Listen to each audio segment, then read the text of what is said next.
Hi, I'm Carl Franklin.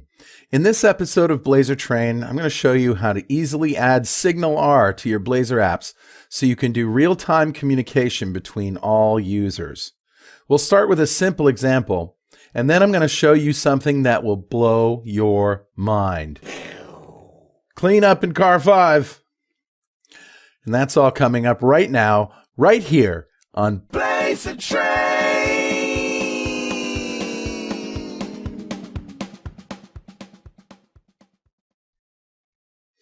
All right, so we're going to take a regular Blazor server application. We're going to add SignalR to it, and we're going to show how when you update something on with one user, all the other users see those updates in real time. Okay? The canonical example of SignalR is a chat application, where people see as you type, the letters come through. We're going to kind of start off with something like that, but then I'm going to show you something absolutely cool that you can do after that. So let's get started, shall we? This is called SignalR test, and I'm just going to go into the project here, into the CS_proj file, and I'm going to add the SignalR package to it in this item group, and that's it. Microsoft ASP.NET Core SignalR client. This is a .NET 5 application, so the version is 5.0.0.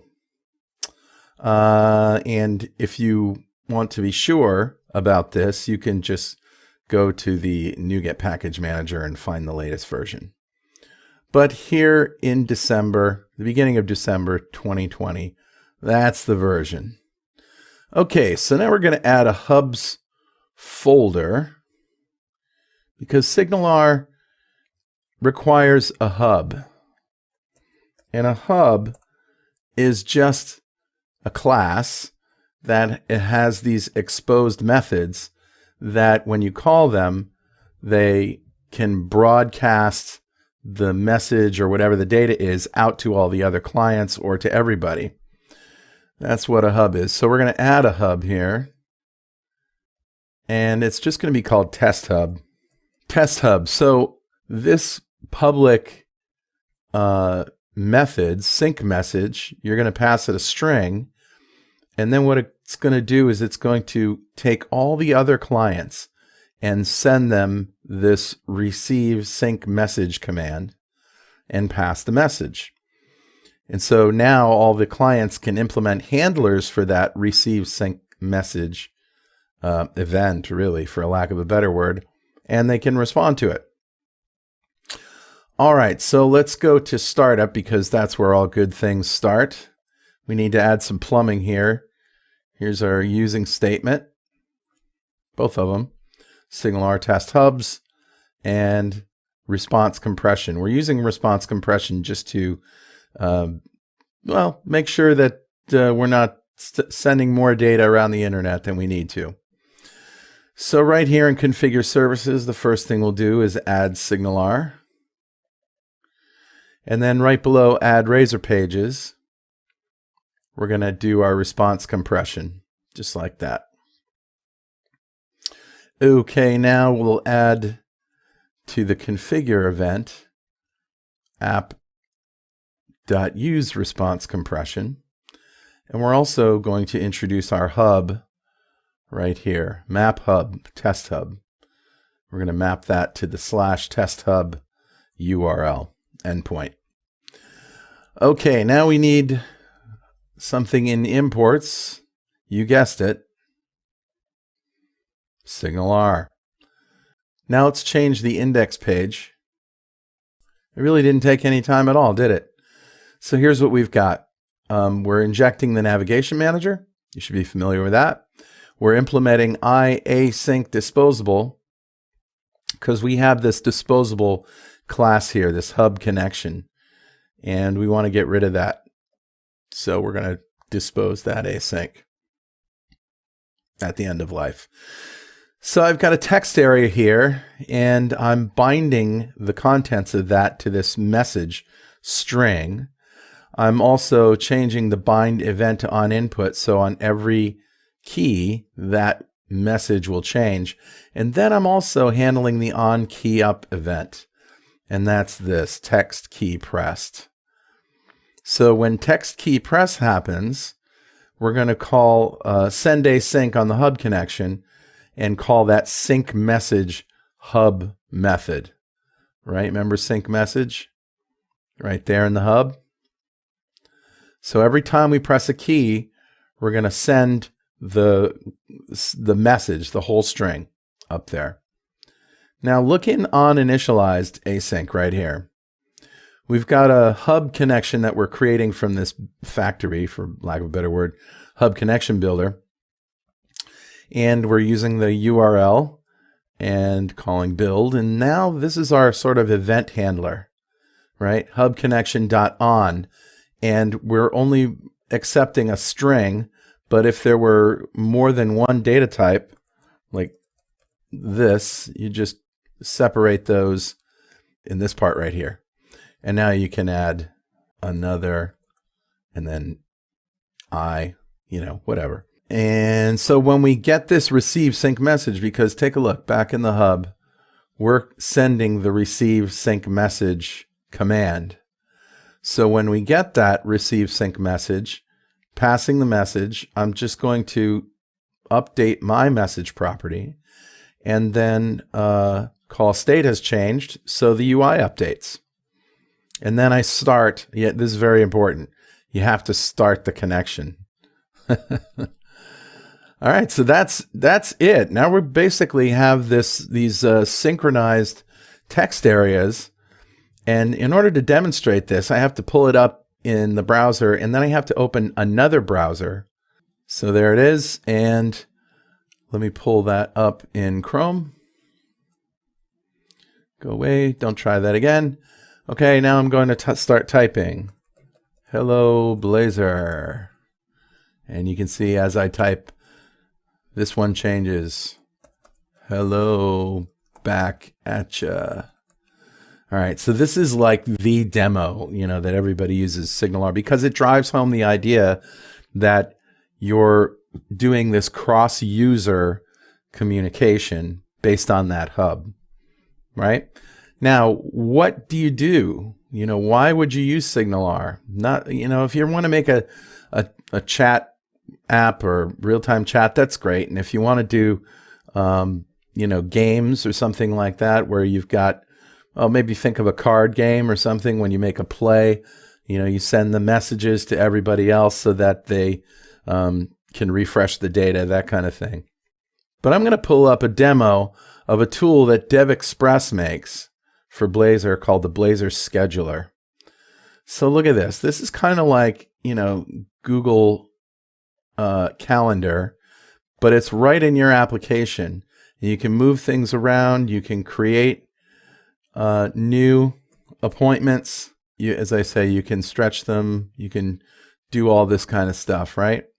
So this is just a sort of a drop-in, drag-and-drop calendar that works on a set of data. So wouldn't it be cool if we could use SignalR to synchronize that calendar? In other words, there is one source of data in the application, but the problem is your other users need to know when that data changes. So anytime somebody updates the calendar, we're going to send a message through SignalR, and then everybody can refresh the data of the calendar. Sound good? All right, let's do it. So the first thing let's do is add a models folder. And in the models folder, we're going to add a class called appointment. We have an appointment type, a start date, which also includes time, an end date, a caption, description, a location, a label integer, a status integer, a Boolean, whether it's all day or not, and then a string that sort of defines the recurrence if this is a recurring appointment. Okay? So we're going to need a sort of a bunch of these appointments as a data source. So we'll generate a list of them with another class called appointment collection. So this is a static class, appointment collection, and it has static methods on it, and it has this get appointments. And get appointments returns a list of appointments, which we have this private list. And if it's null, that means the first time it's called, we're going to call create appointments, which is going to populate this list. So we're starting, this is a little logic right here, this logic to start on Sunday, the day of the week. We're just subtracting from the current day. We're subtracting until we get to Sunday. So that basically gives us the beginning of this particular week we're in right now. And then I'm creating a new date starting on this day at midnight. Year, month, day, and then all zeros for midnight. Now I create my list of appointments, and I've just got some sample stuff in here. In fact, these are the same appointments that are in the demo online. All right, good enough there. Now let's add a method to the hub to synchronize an appointment. And of course, we need to know where appointment is. There it is in the models folder. And now I'm going to add the DevExpress library to my project. Now there's a whole, I'll add a link to this for getting started, but you can just search getting started with DevExpress. The DevExpress Blazor package was in preview for a long time, and it was free. Now it's out of preview, and so there's a licensing model. So this is, this isn't necessary for SignalR, but it's a really great demo, so I want to show it to you. Okay, so we're going to go to the NuGet package manager. And one of the things you do with DevExpress is you create a source called DevExpress to your feed, your DevExpress feed. And now we'll just search for Blazor. And here's DevExpress Blazor. We'll add that to the project. And there it is. And we also have to do one other thing. Here in _host, we have to add the style sheet. And we got to add a couple of paths to using statements to our imports. Our models, DevExpress Blazor and DevExpress Blazor Scheduler. And now we'll take over fetch data Razor. And we'll put the scheduler right in there. Not a whole lot of code. Look at this. Here's the DX scheduler. The data storage property is how we bind data. And we have a DX scheduler data storage object called data storage, which we've created. And we're setting the appointment source to appointment collection, get appointments. And then we're mapping, this is mapping the properties in appointment to the properties in a DX scheduler appointment item, right? So these are the scheduler item properties, and these are the properties on our appointment class. So that's just mapping them. All right. And that's pretty much it for data. That's going to do it. But we're handling this event, appointment updated. So anytime there's an appointment is updated, we're calling on appointment updated. The rest of the SignalR plumbing is exactly the same. We have a connection. So this is passing the DX scheduler appointment item.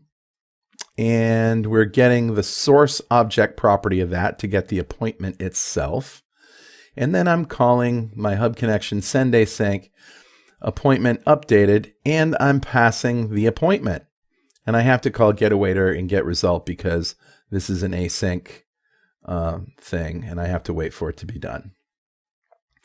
All right, so then back in the hub gets that appointment updated, gets the appointment, and sends to the others, receive appointment updated, passing appointment.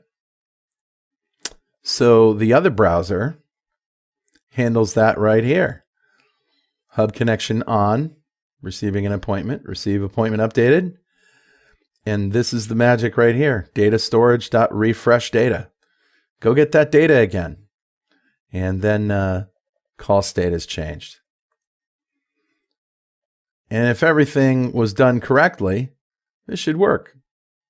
All right, so I'll go to my fetch data page. And before I come over here, let me just show you with that little bit of code, we're able to do this sort of, Google Calendar style calendar. And I will add something like coffee here, and I'll save that, and maybe I'll edit this. I'm just clicking, right? I'll change the color to like red, save that, update it. All right, now, so let's take this URL here and run it over here. There it is. There's my coffee, the thing that I updated, but here's the cool part. Watch this. Boom. Bam. Boom. Boom. Okay, so here's a really good example of the things that you can do with SignalR. We didn't even need to send the appointment. We're just sending a signal for the other browsers to go and refresh the data. And again, this is a static set of data in a Blazor server application, so it's very easy to manage. Now back to you in the studio, Carl. So SignalR is great for letting all the other users know when things in your app change, so they won't get FOMO and call support. In the next episode, I'm going to show you how to completely synchronize CRUD operations across all users using SignalR. So if 2 or more people are looking at the same set of data, that data will update in real time as changes occur. Hey, thanks for riding the rails with me today. This is where I jump off. I'll see you next time.